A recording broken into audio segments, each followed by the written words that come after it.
All right, and welcome to this week at the University of Manitoba Collegiates match for against the University of British Columbia's the future forestry majors. They'll be playing against the University of Manitoba's JV1 team, and we're looking forward to a good competitive match this week.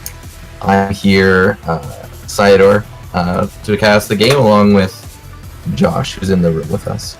Josh is here, yeah, and I'm Logie. So yeah, I'll be trying to talk about this as much as I can. So we did a little scouting. What do you think's going on here, Sido? What do you see happening this week? Anything fun or exciting?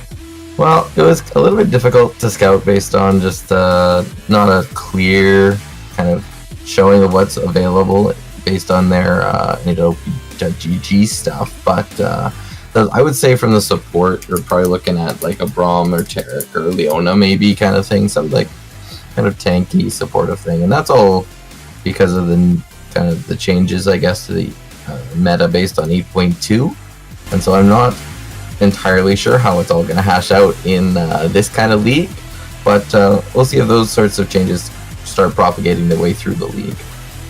Yeah, with the changes in the 8.2 and like that site so loss, like I think we're gonna see a ton of AP casters, and we're gonna see not AP casters, so AP supports or tank supports. Like I don't think those poke supports like the Grands and them are gonna exist anymore. But I guess we'll have to see. Yeah, see what it turns out to be. Speaking as a brand mage, I can tell you that this 8 patch has not been very nice to us, but that's all good. I think we'll get we'll get those kind of tanky supports, so we'll be looking at the kind of shield bot supports, the Janna, Lulu, that sort of thing. But we'll see how it goes. We're just getting the lobby set up right now, and we'll be going soon with that. How about for the rest of the matchup? What do you expect and see in store here? I don't know. Like I don't know how the meta's gonna look, because I've been playing a little bit, and I've just been seeing like it's been like bot lane Lucian top. Lucian's showing up everywhere for some reason, and I know that Relic Shield meta is gone now. Unfortunately, it was like my favorite. But yeah, and I think it's gonna be a lot of the control mages in the mid, like a lot of the Orianas, the stuff we normally see that are always strong no matter what patch comes through.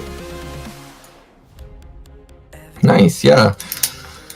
So just gotten into the lobby now, and we're waiting to have the teams finalize up here. As far as the mid lane goes, we'll see if we get some Zoe or Azir Rise. I kind of expect something like that to come out, because Rise has just been super meta right now and very strong. Is quite strong right now.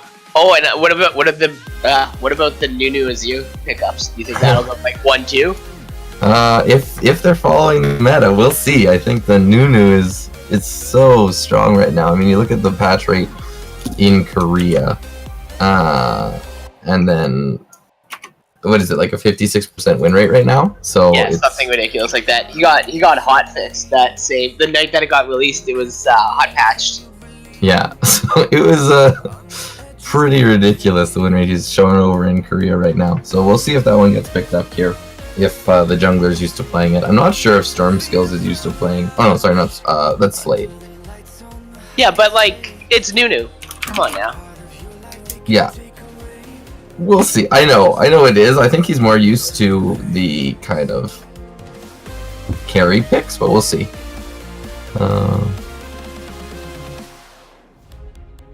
Yeah, the thing is though, like anybody can play Nunu. Yeah, I mean the pathing and all that sort of stuff is kind of different, but just because he clears the jungle so fast and so well, especially with his the update with his the auto attack, the magic damage on his autos now, and just some of the damage he does, the buffing he does to his champions. We'll see. I expect he should be either picked up or banned. Maybe not. We'll find out. Well, yeah. Well, I guess we'll have to see what happens here in the future. So I'm just trying to get into the game too here now. All right. Yeah. So it looks like we have the UBC team here all ready to go, and U of M team's also here ready to go. We're just waiting on a spectator, and then we'll be ready.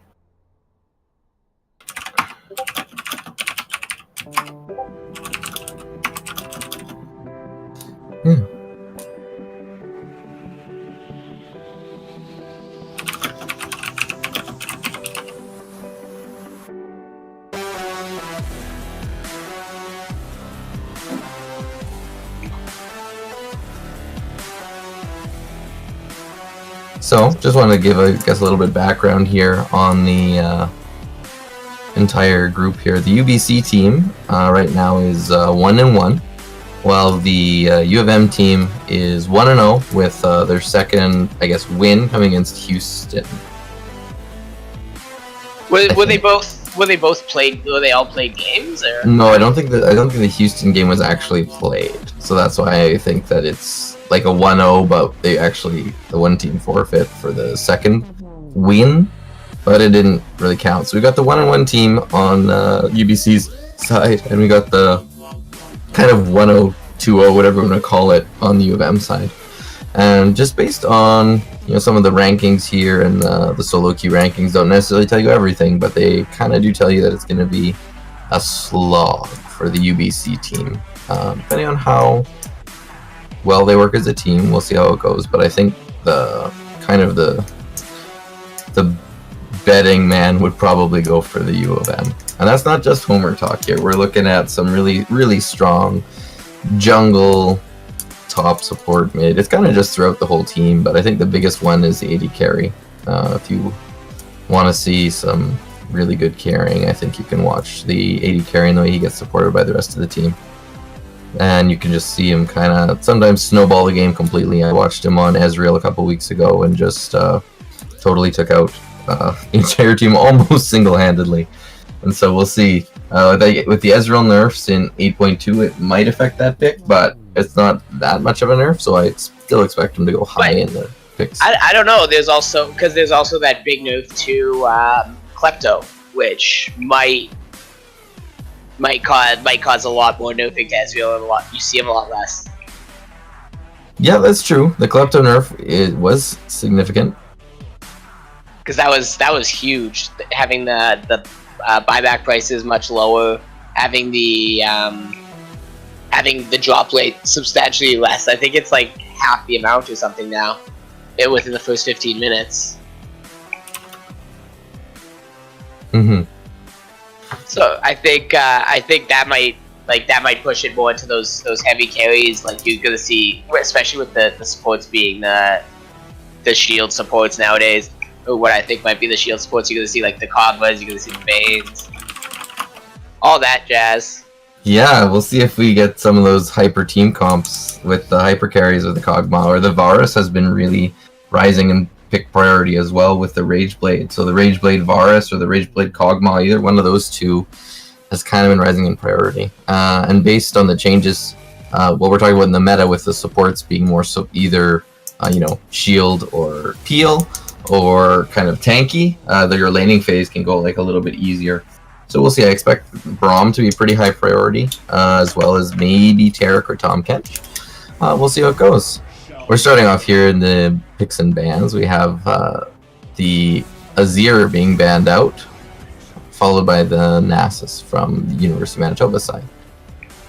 Yeah, I've been seeing a lot of that Nasus banned out too. Like, again, solo queue, but nobody wants to play against just that continually stacking, especially with the games going longer now as well. And there's the Nunu ban. That was kind of expected there. I think another one to talk about here is Veigar. Oh, they banned the Draven. That's a specific pick against the AD carry from the UBC's team. But are we watching for maybe a Veigar ban here? Because I think he's another pick that's kind of risen through the draft. So right now, Veigar or Ryze are pretty strong mid laners. I know Stormscale is also really good on Orianna. There's that Ryze ban that's probably directly at Zev. Yeah. It looks like Zev's gonna be the mid laner, so directed right at him. Maybe it's just a strong pick as well. But I'm not 100% sure if they're in order there. And there's a Jace ban coming out against the top laner, which was also kind of expected based on what we'd seen from his kind of past and him being a Jace main. Yeah, so are they not in order? Don't mind me asking. I don't believe that they are. Oh, okay. I believe that the jungler is in the top position right now. Fair enough. Yeah. So Sejuani at first pickup, that's always a strong jungler, just the CC lock for days. And we're coming back with the Zac with his kidnap ability. That can be a pretty good counter to it. And the Malzahar is going to go to the mid lane for U of M. Malzahar always the safe pick, just always can push and roam, and even if they start falling behind or get a little bit of attention mid, they're always super safe to be able to CS. So super safe to blind pick that one. Especially with his ability to make a quick little pick after Zac abducts someone. It can be a quite little nice chain of CC there. And there's the Tahm Kench coming out, as you'd expected. Look at that! Like it's almost like we predicted it. Jeez. Yeah, so we'll see here. We got the last pick of the first three for the U of M or the UBC right now. We'll see what they are looking for. Maybe an 80 carry, picking up a strong one, or the Morgana, is that gonna... What is that? Is that gonna be a mid lane Morgana? It might be a mid lane Morgana against the Malzahar. So you don't want to talk about safe picks. That one's right up there with... No kidding. But not strong against that Malz, because like he's got the shield and... Yeah, you can pop the shield with the W, and then land. If you can land a Q, he can be squishy. But the Sejuani, maybe we'll see. The Sejuani gank and that sort of thing. U of M goes looking for the high CC. Yeah. Team comp. Yeah, and they pulled the Tristana out there for Harrison, so we'll have a good 80 carry here on the U of M side, and they're back to the banning phase. The Callista, that's a big one. That's a huge. So I think they're just going to try to focus down on Navajo and just completely ban out his pool. Or ban out any strong 80 carry. Yeah, I think the 80 carry is the focus at this point. Callista's been strong for a while. They're looking at nerfing her in the next patch. That's on the PBE right now. Oh, we've got a Riven ban coming out there to our top laner.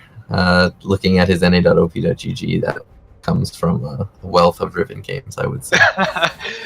That's oddly targeted.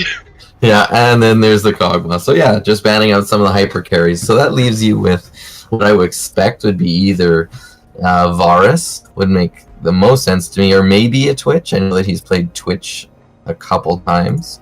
The UBC. Varus, Twitch, or Vayne is kind of the three they have right now.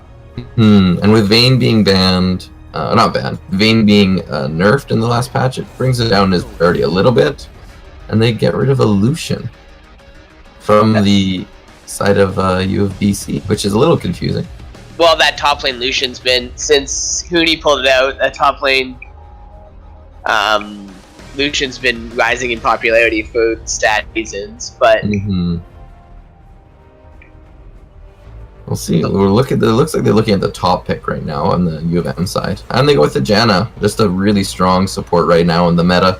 Able to shield up your AD carry, does massive damage and poke with the W. I think it's almost 150 damage right on level 1 if you skill the W. So it's significant. It's not an insignificant poke tool, and very safe. Able to peel, all that sort of thing. Yeah, just that continual peel. If you get hit with the 5-year-long Morgana bind, Jen will at least be able to knock it away and keep Tristana safe through that whole laning phase. Let her get strong. Oh, there's the Twitch. There you go. There's the Twitch. So we got Vladimir, which is a really strong top laner in the 8.2 meta right now. So that's a really good pickup. And I think the Twitch and Tahm Kench together, it looks like kind of Twitch carry me kind of comp with Vladimir wanting to get in there. It's because you've got the Tahm Kench, which can abduct the Twitch, or can save the Twitch from any of that sort of thing. And the Shen top lane. So we've got kind of a well-rounded comp, I think, on the U of M side, and on the UBC side, I think it's a very standard comp with a lot of pressure applied via the Vladimir and Twitch. What are your thoughts? Yeah, it looks like it's just gonna be one of those let the AD carries do their thing and just peel foot on both sides. Like the U of M does have the little bit more of a pick comp with the Malzahar, the Shen, the Zach, where Zach can dive in and Shen can stand united onto him and taunt back into the team. But I think if U of M plays this right, they should be pretty good. But on the other side, UBC has so many tools to disengage and not get involved in those kinds of fights with the Tom Kench, the Sejuani ults, the Morgana binds. That I think if they turn into 5v5 team fights, U of M might be in a little bit of trouble. Yeah, we'll see how it goes. I think looking to the laning phase right off the bat here with Tom Kench Twitch lane, you're looking to really scale that one up. The Tristana Janna, you're looking just fine. It'll be a pretty relaxed laning phase. Again, we're not looking at any of those caster supports, so that's pretty relaxed. As far as the top lane goes, Vladimir doesn't have kill pressure early by taking teleport. There's no, you're not gonna go into teleport beside a Shen and then hope to kill him. It's very, very much a farm lane for the first, 10 levels there. First half of the game. Yeah. So you got a lot of farming going on, and then you look at the mid lane too. I don't know where the ganks are going to come in, to be completely honest with you, because Malzahar can be difficult to gank, and he even took cleanse to worry about the Morgana bind if it gets him when his spell shield is down. And Morgana herself, she can throw the shield on herself and kind of just walk away from ganks. So it'll be interesting to see what the junglers do, because both Zach and Sejuani can do some alright ganks even early in the game. The CC that they both carry. The thing about the Sejuani versus the Zach is, if the Sejuani is confident and invades, you can really shove the Zach off of his camps early in the game with your passive and that sort of thing. You can kind of be a bully if you're watching any of the LCK. There was against the Afrika Freaks last night, I think, and they were really the Zach was not able to even collect, I think, 3 of his buffs at a certain point in the game because the Sejuani just kept invading and controlling it. So I think there's a little bit of a disadvantage there for the Zach, but I think that there's that'll also depend on the lane pressure though too, right? Like if you don't have that lane prio, invading's a little sketchy, and especially at this level, like they're not pros, unfortunately. These are university students, and it's really tough at the gold, plat, diamond level to even get the invade, just because you need to have such high priority in the lanes. So what do you think with regards to lane priority? Because who do we think will be shoving early in any of these lanes? Like, I think the Shen Vlad, like Shen, just as soon as he gets his Hydra. Oh, sorry, the Tiamat. As soon as he gets Tiamat, the Tiamat. Yeah. I'm like, Hydra. Well, we're just prioritizing those items early. But so that Tristana's always going to have a constant push on the lane, especially against the Twitch, just with her explosive shot. And I think the mid lane's just going to kind of sit even, probably. Based on the wave clear from Morgana's Tormented Soil and Malzahar's Malefic Visions, they should kind of cancel each other out. It's just going to sit right in the middle of mid lane, in theory, but yeah. I guess we'll have to see how it's played out.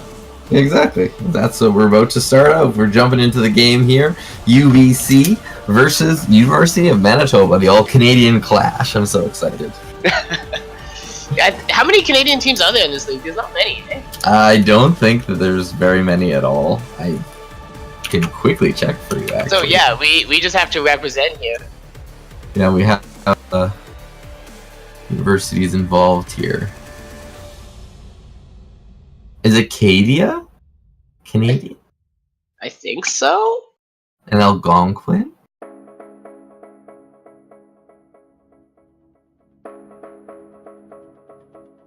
That's a good question. I think they are, yeah. I think they are. So I believe Acadia's in this one, and if Algonquin is, I think that they're also in this one. I'm just talking about the CS leagues in general right now. But in this conference, in the 4th conference with U of M, I'll just quickly take a quick look here. There's a lot of teams. Yeah, there's a ton of teams going on. Yeah, in Conference 4, we have the University of Ontario Institute of Technology, University of British Columbia, and University of Manitoba are the 3 Canadian teams in the conference number 4. Cool. So at least there's some Canadian representation here, like Yeah, a little bit. So we're loaded into the game here. We've got the 2 sides. We'll see if they set up for any early invades or anything like that. Well, there's not. I guess the Morgana will be big, and Sedge stun with their E. That might be a big pickoff early if they can get in there. It looks like they have a 5-man stack in the brush behind red buff there, so if they make any sort of incursion into the University of Manitoba's half, we will be able to watch it right here. Yeah, we'll have to see. It'll be interesting. There's a little bit. There's not really any aggressive summoners coming out though. Like we do have the cleanse on Malzahar, but everything else is super passive. There's no ignites. There's nothing along those lines. Mm-hmm. So I guess we'll just have to see, because U of M spread out 5 mana across the board, just that really safe defensive line of scrimmage. But we'll have to see what UBC decides to do here, because this might be fun. Yeah, they might do a late invade, or they might just go to lane. Looks like they're just going to lanes after being prepared for an invade.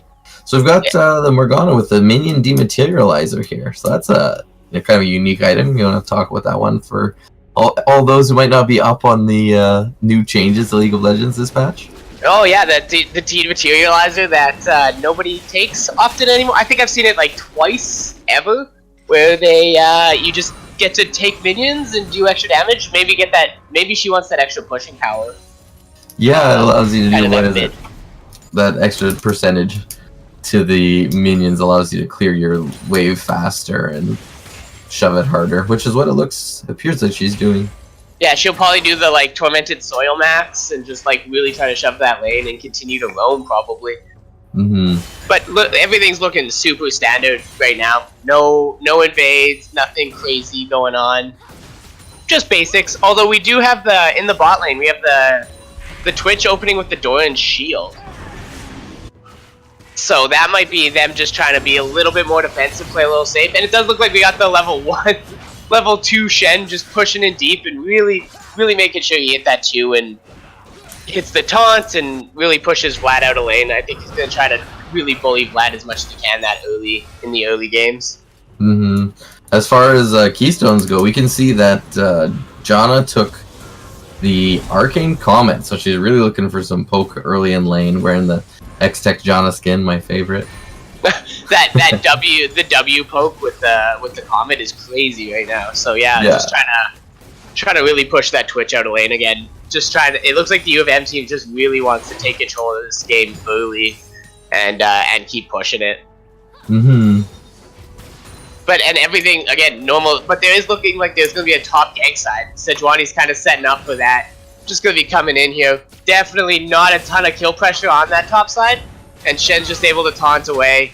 But does get hit up. Might get a stun. Gets the stunned up, but still not a ton of kill pressure. He's still got flash up. He could just kind of walk away from this by the looks of it. He does blow a slash finally. There's no ignite, as you said. There's not a lot of kill pressure. So if Vlad was taking the unsealed spellbook, Vlad with ignite there, you might be saying something different. But he just pulls the flash away with Sejuani's gank there. And back to farming as regular. Looks like Zach might be moving into the jungle for warding here. It looks like he's just going to straight up do some counter jungle. This is the aggressive Zach that I'd like to see. Although there is the jump over the wall. If he goes over the Krug wall, over the I can't even think of the name of those things right now. The Raptors, yeah, the Raptor cramp. Yeah, it goes over Raptors. That's a big gank, and that's super frustrating for the mid laner because you can't see it coming. He's just walking around. He's warding up the Krug. He's got the entire bot side jungle warded up here, so he's got good control there. Looks like he might just be backing. It does look like he's going to take that gank here into the mid lane. Morgana has no vision, doesn't expect this at all, doesn't hit the E, has to burn her flash. Again, that's 2 ganks by junglers and flash burned in each. Yeah, so they're just going to make sure they have to do that return gank. Actually, you take advantage of the summoner's blown. Sejuani should be able to come top pretty shortly, just to kind of clear up a little bit and then go top.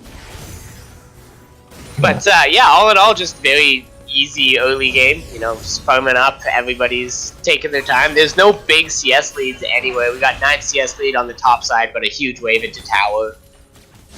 The junglers, though, actually, Zach is where the money's going to be right now. Zach is the one that's opening up the lead. The little counter jungling of each of the little raptors, giving him 4 CSs, helping out a little bit there. Yeah, and there's been no aggression on the Sejuani. Like you said with the games last night in the LCK, the Sejuani should be pushing that aggression into the lane and into the jungle. Yeah, because in a 1v1, the Sejuani is a little bit favored, but just, especially with the lane pressure from the Vladimir that he's kind of applying there as he gets taunted by the Shen. But yeah, you see Sejuani went back, and so the Zach might be coming up for another gank here on the Vlad with... Yeah, Zach's setting up. It's going to be... There's no vision on the Vlad. Vlad has no idea this is coming. And he does hit the taunt. Here comes the jump. Oh, he doesn't get the W. Oh, that is probably a dead Vlad. We'll see. Oh, I don't know. He does he still have flash? He does still have flash. So yeah, I think that's just a 5 seconds to leave after he pulls out. Yeah. No flash even burns. And he still has TP up, so didn't get anything out of that gank other than some lane pressure. Yeah, gets Shen a little bit, feels a little bit more comfortable in that situation, and Vlad's just such a hard, like, every champion, right, or every lane right now is so hard to gank for both junglers. And we kind of expected that. We said that there's probably not going to be a whole lot of action early in the game here just because of that, because everyone's playing a relatively safe laning champion. Morgana's going for a roam here. She might be able to...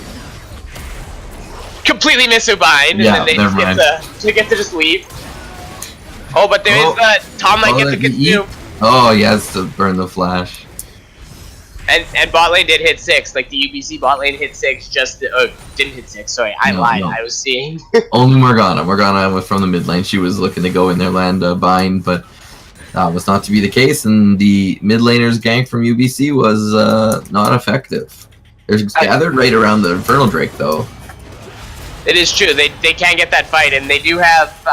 It does look like they have the TP. Both top laners have TP, so it'll be interesting to see. And there is a big pick up there. That's an interesting reaction. There you go. And you see the Tom Kench. Yeah, the Tom just completely denying everything. That was a TP completed versus Vlad, who didn't even TP at all. So you've got 5 men for the U of M down here by the Infernal Drake. Low health bars, though. We'll see if there's a contest of some kind. And that was the Shen ult coming down, but I don't know what kind of contest they could do. I guess they could go over the wall and try to 50-50 smite it, maybe? Yeah, go over the steal. Looks like they're forcing him to back off. Vladimir's getting a lot of damage on the top turret here, so... U of M just has to make the decision. Like, they just gotta finish it. Oh, they were able... He does get it, and the first blood's gonna be picked up here on the Sejuani for Tristana. And the flash completely wasted. Yeah, so I wasn't sure about that. I know U of M were trying to pull it out by the looks of it, but not really making a committed decision on either which way as to how they were going to do it. Yeah, that was just kind of a mistake there by the University of BC's jungler, going in for the steal and then flashing into the wall. That's an unfortunate feeling when that happens to you. Oh, and when you just completely miss everything and you kind of want to uninstall the game at that exact moment. We've all been there. So, yeah. But nothing really going on. Like we said, there's not huge things going on in the early game. We do have the one pickup. We're almost 10 minutes into a game now, only 1 kill. Yeah. Everybody's just so safe and no big CS leads anywhere. It's a pretty even game right now. Yeah, I think you can look at the effectiveness of the Tom Kench pick into the Malzahar there, where it looked like you were going to get the full kidnap as well as the Malzahar ulti onto the Twitch, which is going to try and be their main carry, and then the Tom Kench just says nope, eats them, and walks away with it, and cancels the entire team fight basically. So does the damage instance continue with the Malzahar when he gets eaten? No.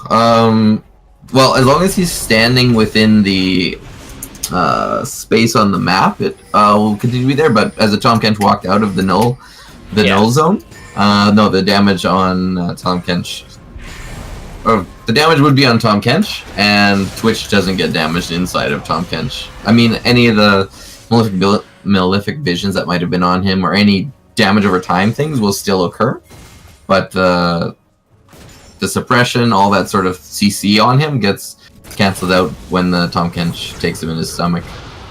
When the Tahm Kench eats him. Yeah, okay, that makes sense. Yeah. But oh, here comes the gank in the top side here, though. Does get that. Oh, yeah, Vlad does put the ult down just to maybe get some damage.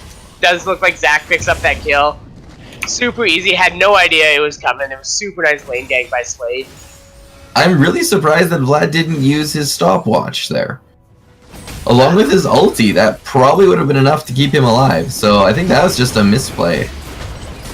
And then the dive onto the Sedge here. It does look like we are going to pick up another kill, maybe? Oh, yeah, there it is. Picks up the kill on the Sejuani. Both just able to walk out. Zach did have passive up that whole time, so even if he ate 2 more turret shots, he would have been fine. So it does look like we're starting to focus up a little bit on that top, get that Shen nice and big, maybe take advantage of like a little bit of a lower skilled Vlad, or just Vlad that doesn't have that kill pressure early. And we can see the 3-man dive bot here, but it's going to be cancelled out by the TP from Morgana. Yeah, and man, there is actually a huge CS lead. The mid lane right now, it's almost 30 CS already from the Morgana to the Mouse, which is a little weird.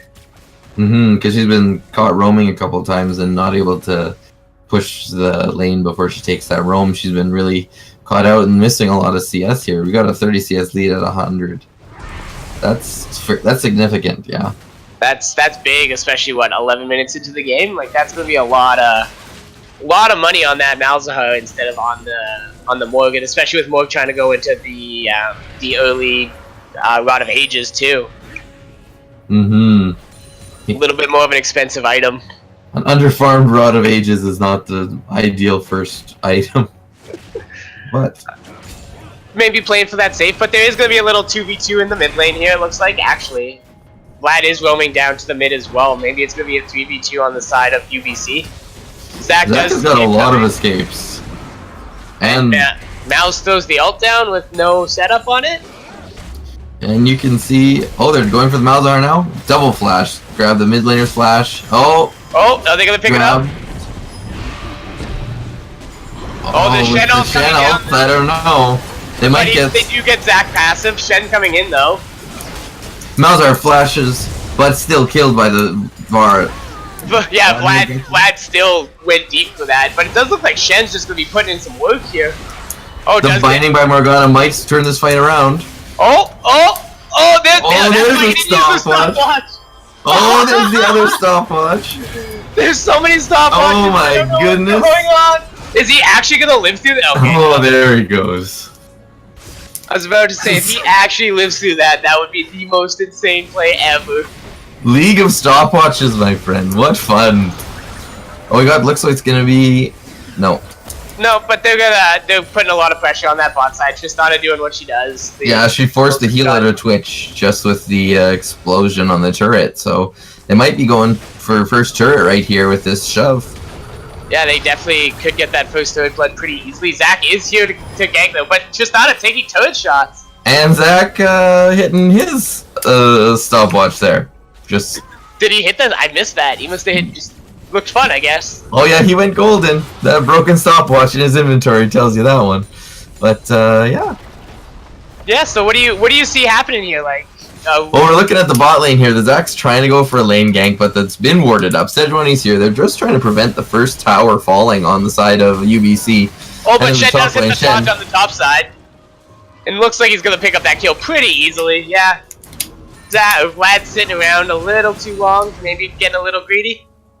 It looks exactly like that. He was shoving into turret, but he was able to get the first blood turret. So the death, true, but he was able to snag that turret first. So that extra 400 gold, but there is another Infernal Drake up as well for the side of U of M. So I think if they get that late game scaling's going to cause a lot of issues for UBC. I think that. And there's TP on Vlad though, so they might be able to TP down and make the play because there is no Shen ult. Shen ult's still down for a little bit, but he does have TP as well, so they could make it a true 5v5. But it looks like there's nothing going on. They're just gonna take it. The early smite from the Sejuani again. This time is able to be eaten back over the wall, and the Sejuani is saved. But the second attempt at a steal is unsuccessful. Yeah, UBC's trying these 50-50 smites and clearly not working very well for them because Slade's been hitting all of his. So I think they're gonna need to alter their strategy a little bit here.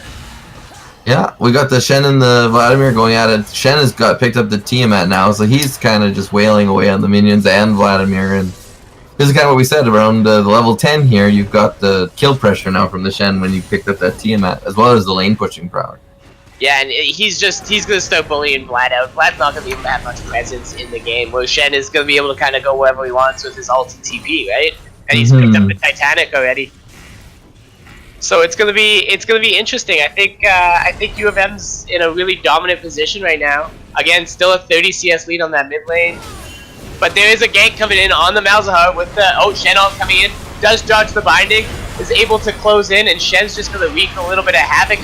Zach bouncing in, getting everybody pulled up. Oh, it does look like this is just gonna be bad news for the UBC.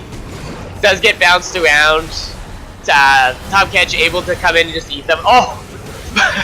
But Tristana over the top with the big crit, the static strip crit to really push it out. And Shen with the flash god, hitting everybody. Tristana eating turret shots now though, getting eaten up by the Tom Kench. Does go a little aggressive, a little deep on that. And didn't he had used his E, his E was down unfortunately. He used okay. Before. But big play, like super aggressive plays by the U of M here. And just really going to be able to take a handful of objectives because of that.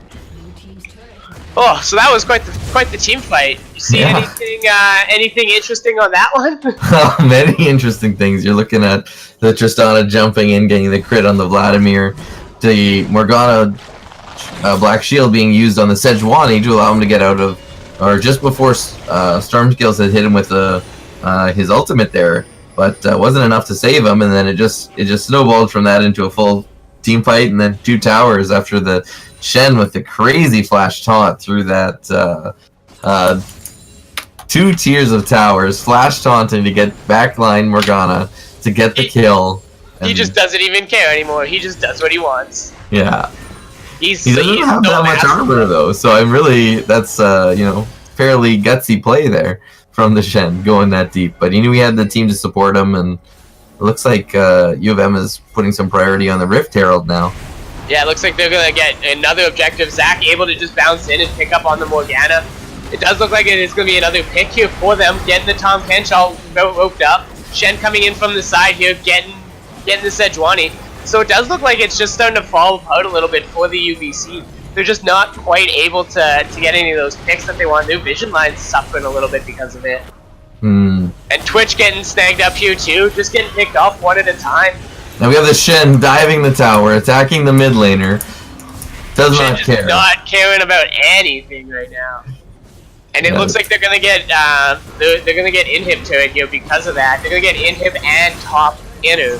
Yeah, we might even get top inhib after this, depending on what they decide to go for. But no, I think they're gonna get the inhib and reset a little bit because they are pretty low health bars here. Yeah. Oh, lands a bind on the Shen, but just taunts them. Yeah, the long distance bind that does nothing, unfortunately. So what do you think? What do you think UBC is gonna have to do to really get themselves back into this game? That's a great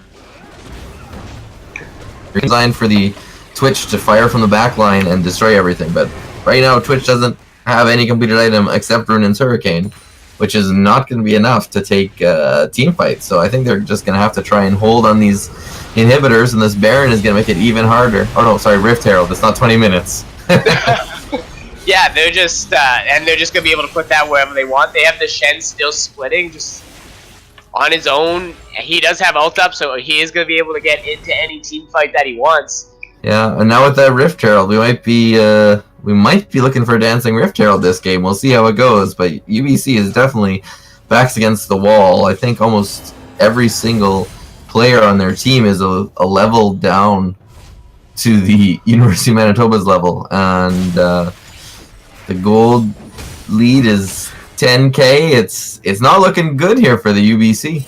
Yeah, 10K at 20 minutes, like that's really tough for the for UBC to really come back from. But like you said, Twitch is gonna have to open up on the back lines. They're really gonna have to protect him. But even their front line is just they're not absorbing enough damage, and U of M's just putting out so much damage right now, especially with Tristana just finishing up that second item, finishing up the IE. Yeah, an uphill battle for the UBC here. Yeah, when you watch the Sejuani get kind of just destroyed by the Malzahar ult and the Tristana there.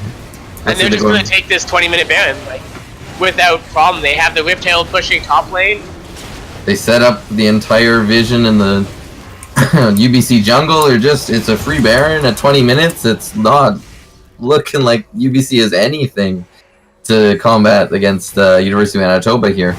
And there is a third, a water drake that can. Oh, sorry, an air drake. I thought it was an infernal drake for some strange reason. Because that would have been, you know, end game if they pick up 3 infernal drakes by 20 minutes. But yeah, it looks like Shen just gets the split push how he wants. They get the top push with the Whiptail, or Baby Baron, as I like to call it. And they have Baron too, so they just get to push wherever they want and do pretty much anything at this point. And the wave clear is not that strong yet because it's still only 21 minutes. So against Baron up minions here, it's kind of difficult.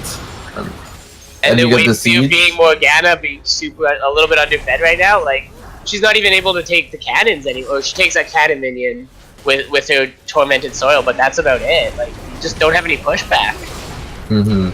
They do end up binding under the tower. We'll see if they do engage for a fight here, but it looks like they're just going to slowly lose turrets all across the map.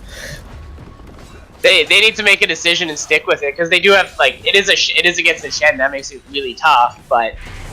Yeah, and Shen's taking the bot inhibitor, and he's just wailing away now, and there's no response. Like, no Vlad's going to come, but there's not much he's going to be able to do about it. Oh, and there's the pick off on the Tom Kench here. It doesn't do a ton of damage, but now they have all 3 inhibs. Like, U of M's just really putting their dominance down right now. Yeah, it's all over but the crying here for UBC as U of M pushes in with 3 inhibitors down with, what is this, a 15,000 gold lead. At 22 minutes, yeah, like, this is all but over, and there comes the beginning of the fight, but it is not enough. It's too little too late. Oh. They do pick off the Janna, but Shen just gets to sit in the back. And Zach just bounces in and really gets to do whatever. Oh, and you see the Vladimir picking up the Malzahar there, but Tristana at this point is just gonna... Oh, the Shen with the quadra kill. Shen with the quadra, looking for that penta. Let's go. Oh, he's got the bounce. They're waiting. They're trying to give it to him. Oh, come on, Vlad. Just give it to him, bud. Are they going? Oh, they're chasing. They're chasing. They're committed to this pentakill on the Vlad. Zach might end before the penta gets claimed. I don't think that penta ever gets claimed, but you know. No. Oh. Trish trying to hit the slow. Oh, does get the completely unofficial penta, but that's fine. The game's gonna be pretty much over by that time anyway. Yeah, and there is the game. So, very interesting game. Very well played on the side of U of M. U of M just having that constant map pressure, really pushing their vision line really deep pretty early. They had control of that game from the 10-minute mark on. Before that, it was even based on the lanes. It was, well, the ganking and that sort of thing was all going to be safe, but the CS lead built up by the Malzahar in the mid game, and then you can just look at just the kill participation by your jungler here with 12 of the 17. He was in so many fights. You look at the Shen, he's got 16 of the 17 kills he was involved in. So you got the top laner, who definitely wasn't on an island in top lane this game. He was involved in the action all over the map. Yeah, and just played really well, like really well focused. Every ult was very like they knew exactly what they were trying to do with that entire game. Just getting those picks one at a time, and then UBC still trying to fight 4v5, like kind of just funneling in one at a time. So my MVP for that match would have been Harrison, just for his split pushing, the way he bullied the Vladimir, and the way he was in the kill participation, kept people alive with his ultimate. It was just a really, really well played Shen game there. The entire U of M team played really well and kind of outclassed the UBC squad here. So yeah, we'll so see I was going to say, we're going to have to see. I think UBC is going to have to alter their strategy a little bit, though. What do you think they could do to change up this thing? Because that was a fair stomping. That absolutely was. I think they might have to go a little cheesy, to be honest with you. They might have to just take those really dominant lanes, and just maybe try to snowball from that. That's about all I could think of. Do you have any thoughts? Yeah, well, I mean, trying to go with a snowballing Twitch strategy didn't seem to work out so far for their team comp. You can look at the damage dealt by the Twitch there, which is less than the Janna damage, if I'm reading it correctly. Yeah, you absolutely are. That is less damage than Janna. Okay, so I just wanted to, point that one out when you're throwing it onto, a kind of hyper carry. The Twitch needs to be able to farm and needs to be able to get to those item spikes, and that just didn't happen. He never had any threat to the team fights. There was no danger to the U of M team. They could walk in and almost at will walk out. And you look at their side, you've got the Morgana bind, you've got the Sejuani CC, you've got the Tom Kench slow, you've got all these things that should allow for a team fight win, but it was never played that way. There was always a pick that started the fight, or they started fighting in the jungle with two members that got shot down before they continued, and it was always just... It wasn't coordinated in a way that would allow them to use their team comp. The U of M played their comp correctly. They made these picks with the Zac engage, with the Malzahar, with the Shen taunts. All of these things were able to get kind of the picks and start the team fights off, and then the U of BC was kind of suckered into these already losing fights, and it just snowballed from there. Yeah, where it was Morgana. Morgana was not bad for getting picked off, but she was always the one person that got kind of put out of position, and then that's such a heavy CC for them, right? If she ults, that's a different fight. Or you can look at some of the ones where you've got even the CS differential in the mid lane there between the Morgana and the Malzahar. You're looking at hundreds to thousands of dollars worth of creeps missed out by the Morgana. That it's kind of fallen behind early, and then not able to really do much around it as well. I think they got up later based on the fact that they had 3 waves of Super Siege minions crashing into their base, which helped them catch up on their CS numbers. But as you said, at the 10-minute mark, she was 30 CS behind, was building the Rod of Ages, I believe. And that was they never got to the point where it was late game, right? They just died far too quickly. Weren't able to hold or handle the pressure onslaught of the University of Manitoba with the split pushing Shen and the team fighting power that they had with the diving comp that they had with Zac and that. So going into the next game, we'll have to see what the adaptations are by the UBC team, but I'm looking forward to it. Yeah, I don't think that Shen's gonna show up next game. I think that's gonna be a priority ban. Yeah, I think the Shen would be a really good ban on the side of UBC. I don't think any of the other ones were necessarily ban worthy. I think the team just worked well as a comp. If you ban Tristana, I think there's a number of other carries that could easily fill that place. Same with if you ban Malzahar, it's then you're gonna leave up. Oh, I don't know. Oriana's still available. Azir might be available. Rise might become available if you waste a ban on that sort of thing. So yeah, it's gonna be tough as to what they have. It is a little bit outclassed, like you said, for the UBC. They are playing up up leagues, and that is tough to fight against. But I guess in the future we'll just have to see if they ban out a lot more or a lot different. Maybe might be the choice, and not ban out. Maybe they get Draven. Maybe Draven makes it to in the first one, and then we make it different. Maybe that will be the difference right there. A snowballing Draven really shake up the game. But yeah, so we'll see how that one goes in the next one. I must say that from watching the LCK, I really enjoyed what they called the bounce comp, or the bouncy castle comp, where they were able to throw, I believe it was like a Zac and a Galio and another one. And again, this is back on patch 8.1, but I think it still could be a useful thing for them because they haven't shown they got a chance in the top lane 1v1. So we'll see how it goes. We're gonna sorry, I was about to say they just have to push the vision line a little bit deeper. It was the big issue. Yeah, so if we're gonna take a 5-minute break here, and then we'll be right back for the second game in this best of 3 of the University of Manitoba Collegiate JV1 team versus the University of British Columbia's team. See you back in 5.